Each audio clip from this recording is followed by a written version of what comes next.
শেষ বাংলাদেশের বিশ্বকাপ খেলার স্বপ্ন শেষ। আইসিসি বাংলাদেশের প্রতি সুবিচার করেনি এমনটাই মনে করছে বাংলাদেশ ক্রিকেট বোর্ড কিংবা বাংলাদেশ সরকার। আসিফ নজরুল কথা বলেছিলেন শুরুতেই, যেই ইস্যুটা নিয়েই তর্কটা হয়েছিল, যে ইস্যুটাকে কেন্দ্র করে এই ঘটনার সৃষ্টি হয়েছে। মুস্তাফিজুর রহমান, তাকে ভারত থেকে এক প্রকার আইপিএল থেকে বের করে দেওয়া হয়েছে।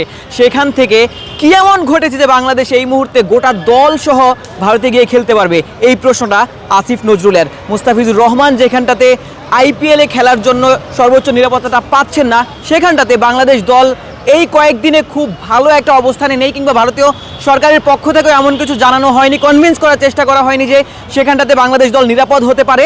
এমনটা আসলে আসিফ নজরুল মনে করেছেন এবং সে কারণেই ভারতে এখন পর্যন্ত বাংলাদেশ বিশ্বকাপ খেলতে যাবে না। আইসিসিকে আরও একবার বোঝানোর চেষ্টা করবেন আমিনুল ইসলাম বুলবুলও তেমনটাই বলেছেন। আজকের দিনে আইসিসিকে জানানোর কথা ছিল যে শেষ স্ট্যান্ডটা কী হয়, বাংলাদেশের সিদ্ধান্তটা জানানোর কথা ছিল। গতকাল যে বোর্ড মিটিং হয়েছে আইসিসিতে, সেখানে আসলে বলে দেওয়া হয়েছে খেলতে হলে ভারতেই খেলতে হবে। তবে বুলবুল সরকারের সাথে আজকে গত রাতেই কথা বলেছেন, আজকে ক্রিকেটারদের সাথে আসিফ নজরুল কথা বলেছেন এবং সবশেষে জানিয়ে দিয়েছেন যে বাংলাদেশ ভারতে বিশ্বকাপ খেলতে যাবে না। আইসিসির বেঁধে দেওয়া যেই সময় ছিল সেই সময়ে অতিক্রম হয়েছে।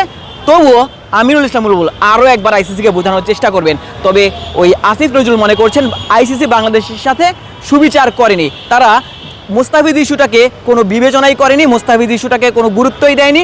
মুস্তাফিজ যেখানটাতে নিরাপদ নন, সেখানে বাংলাদেশ দলের 15 ক্রিকেটার, কোচিং স্টাফের সদস্যরা কিংবা দর্শক যারা রয়েছেন, যারা সাংবাদিক রয়েছেন, তারা কি করে সেখানটাতে নিরাপদে গোটা বিশ্বকাপ কভার করবেন, কিংবা বাংলাদেশ দলই বা কী করে সেখানটাতে গোটা বিশ্বকাপ খেলবে।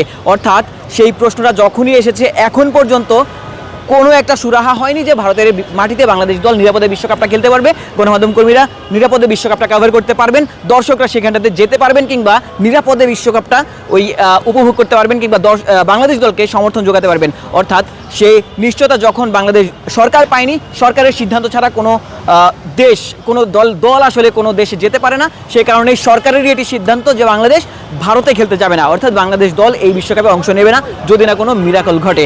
আশিক সারওয়ার, নিউজ 24।